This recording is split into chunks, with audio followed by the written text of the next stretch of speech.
Hi, I'm John, and I'm the founder and CEO of Zelgor Games. Zelgor Games is building an army of aliens to disrupt the $150 billion global games industry, starting with mobile games. We're backed by famous venture capitalist Tim Draper, Atari founder Nolan Bushnell, and the creator of Guitar Hero, Kai Wang. One of the reasons we're starting in mobile is due to the many high-profile success stories. Games like Candy Crush Saga, Clash of Clans, and Pokemon Go have each generated over $1 billion in revenue in their lifetime. Yet there are still Game Boy games that came out over 20 years ago that are superior to most of the games available on your phone today. Given the space is so lucrative, yet with still so much room for improvement, we view this as a massive opportunity, and one that our team is built to capitalize on. Our team consists of industry veterans, each with over a decade of experience in their respective fields. They've collectively worked on games like The Sims, BioShock Infinite, Dungeons & Dragons Online, and more. Our first game, Noobs in Space, is the world's introduction to our race of humorous aliens called noobs.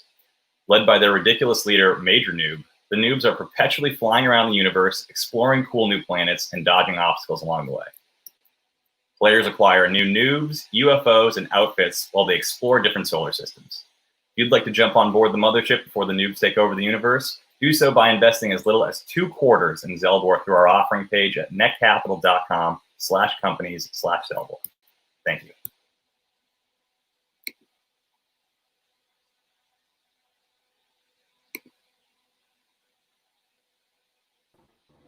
Great job, John. We have questions. If you're ready, everyone. There should be some popping up here. And my first one was, can you speak to the platforms you've developed for? That's a little typo on my end. I apologize. Yeah, what platforms? Are these mobile? Are they desktop? Are they, tell us a little bit more about what systems these games are on. Yeah, sure. So as a company, we're planning on launching our first game later this fall, and we're starting on mobile because mobile is not only an industry that we're particularly passionate about. I actually grew up as a commuter student, so I was playing games on my Game Boy religiously growing up. And we're starting with mobile because, like I said in my presentation, the space is extremely lucrative, but there's also a tremendous opportunity for growth in the quality of games. So we're starting on mobile because we view it as the best sort of allocation of resources when you're a small startup. And it has the highest potential for success, which will allow us to expand our games ultimately onto other platforms like PC, console, and whatever else comes out.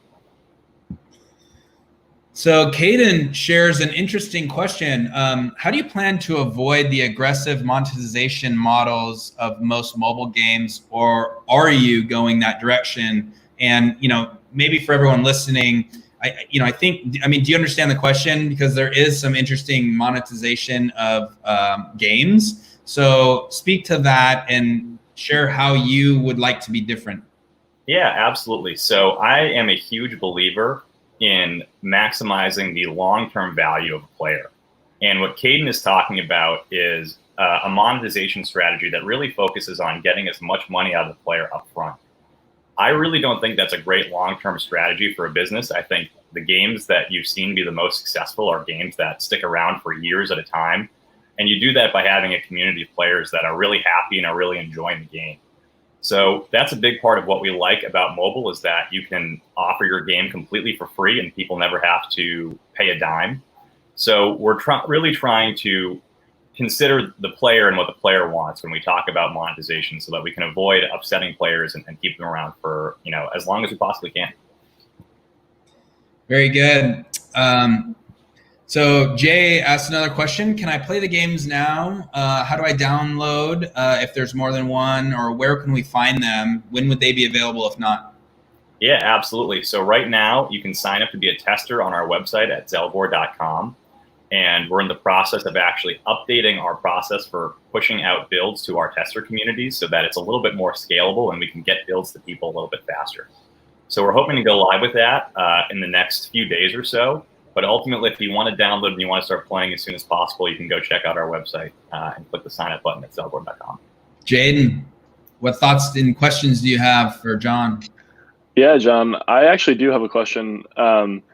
So, with Pokemon Go, for example, we saw, a really rapid increase in the popularity of the game in a very short period of time. And, before we knew it, it seemed like everyone was playing Pokemon Go. And then really quickly, the game sort of, died down and lost that popularity amongst the general public. How do you plan on retaining your users?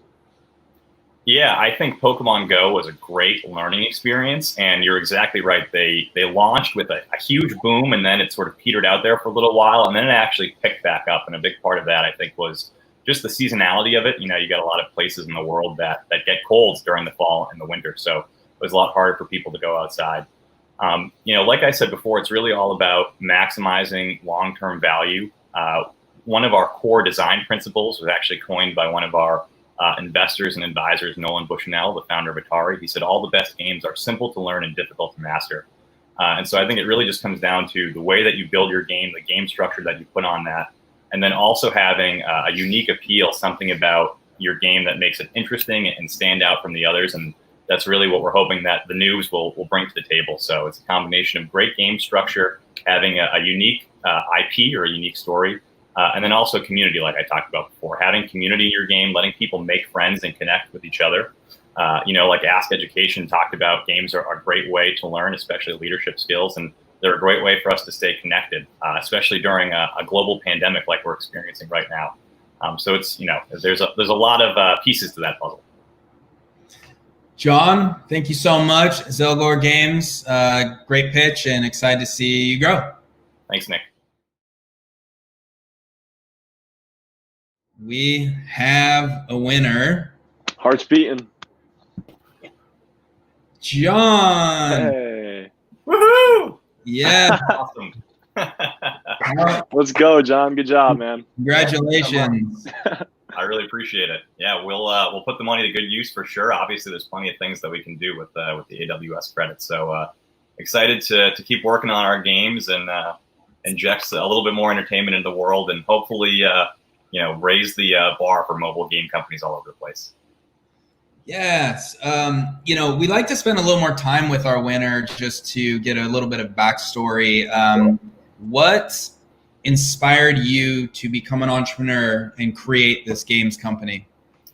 Gotcha. Well, I mean, partly I'm from a family of entrepreneurs. My cousin Sean and my dad were the co-founders of Napster. So, I was in first grade when they were really disrupting the music industry as a whole. So I grew up in a very entrepreneurial family. And I also played a lot of mobile games growing up, particularly, or I guess I should say handheld games growing up. I played a lot of Pokemon on my Game Boy. And by the time I got to high school and the iPhone came out, I was super excited because I was like, oh man, Game Boy plus cell phone, like the games that are going to be on this platform are going to be amazing.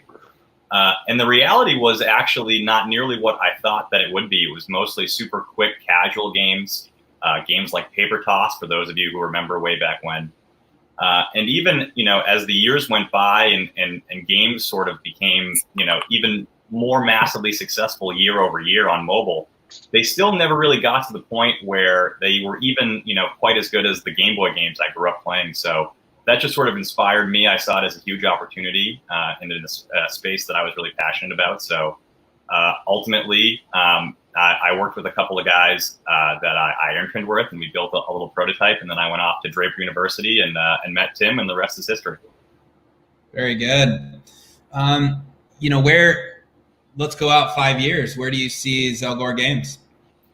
So hopefully we've launched a massively successful game. Our hope is, with every game that we build, no matter how big or small the scope, we're really trying to build what we sort of call billion-dollar games. So our hope is that we've built a massively successful mobile game, and that we've been able to expand that to other platforms and potentially launch multiple games and expanding potentially, into shows and movies. We're planning on having merchandise integrated with our games as well. So, when you buy a T-shirt or a new plushie, you can get rewards in the game. So, really having our ecosystem of interconnected games and content really well established and hopefully thriving with millions of people enjoying. Well, John Fanning, congratulations.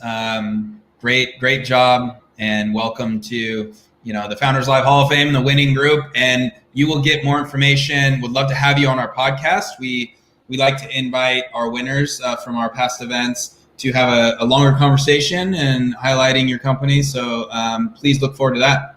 Yeah, absolutely. I'll hop on anytime. All right. Congratulations again.